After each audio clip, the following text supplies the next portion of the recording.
Chegamos no sábado e hoje a igreja celebra a festa da Cátedra de São Pedro. Querido irmão, querida irmã, cada bispo exerce o seu ministério em toda a sua diocese, cuja catedral ali está a cátedra onde ele se senta, como aquele que preside no lugar de Deus Pai. A festa da Cátedra de São Pedro comemora o fato de que Jesus fez de Simão e dos seus sucessores em Roma a pedra sobre a qual edificou a sua igreja. Mateus conta que quando os discípulos ainda não entendiam o sentido dos milagres, nem quem era Jesus, ocorreu a confissão de Pedro e a promessa do primado. Jesus Cristo estava a caminho de Cesareia de Filipe, quando perguntou a seus discípulos sobre a sua própria identidade, então ele se designou a si mesmo como Filho do Homem. Uma expressão que deixa entrever uma origem divina unida a um rosto humano, ao mesmo tempo evoca o servo sofredor. De alguma maneira, Jesus leva os seus discípulos a descobrir quem é, perguntando o que dizem as pessoas e depois o que eles pensam. Pedro vai responder: Tu és o Messias, o Filho do Deus vivo. O Evangelho é isso que a gente meditava também nesses dias. O livro de Samuel anunciava um descendente de Davi, a quem Deus iria trazer como filho.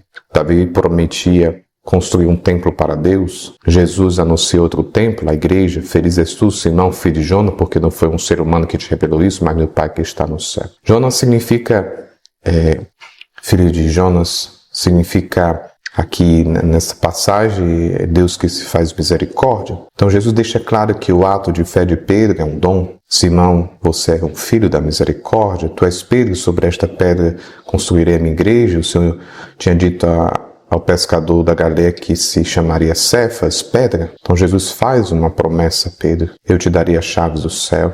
Tudo que tu ligares na terra será ligado nos céus, e tudo que desligares na terra será desligado nos céus. O profeta Isaías tinha anunciado que a chave da casa de Davi seria colocada sobre os ombros de um administrador do palácio real. Então nós encontramos uma série de textos bíblicos de Samuel e profeta Isaías que vão confirmando essa presidência em nome de Deus, que foi confiada a Pedro e ao sucessor de Pedro, né? Então a promessa ocorre na fronteira com o mundo pagão, interpelando a universalidade da igreja. O Novo Testamento mostra como a compreensão do ministério petrino se desenvolve com a passagem do tempo. A partir de Roma, capital do império, lugar do martírio de Pedro, o Espírito vai impulsionando a evangelização das nações. Bom, o Papa Bento XVI dizia que na Basílica, em Roma, São Pedro dizia: a grande cátedra de bronze contém dentro dela uma cadeira em madeira do século IX. Isso é verdade, a gente viu o Papa Francisco nesses dias, se eu não me engano, no fim do sínodo, né? Colocando isso. Considerado durante muito tempo a carta de Pedro, exprime essa presença permanente do apóstolo, do magistério e seus sucessores. Então, o bispo de Roma, como sucessor de Pedro, é este sinal visível e perpétuo desta unidade da igreja. Bom, rezemos pelo nosso Papa, que está se passando por esse processo de recuperação de saúde, e que possamos estar em comunhão sempre com a igreja, em unidade com o sucessor de Pedro. O Senhor esteja convosco, Ele está no meio de nós. Abençoe Deus Todo-Poderoso, Pai, Filho e Espírito Santo. Amém. Um bom dia, bom final de semana.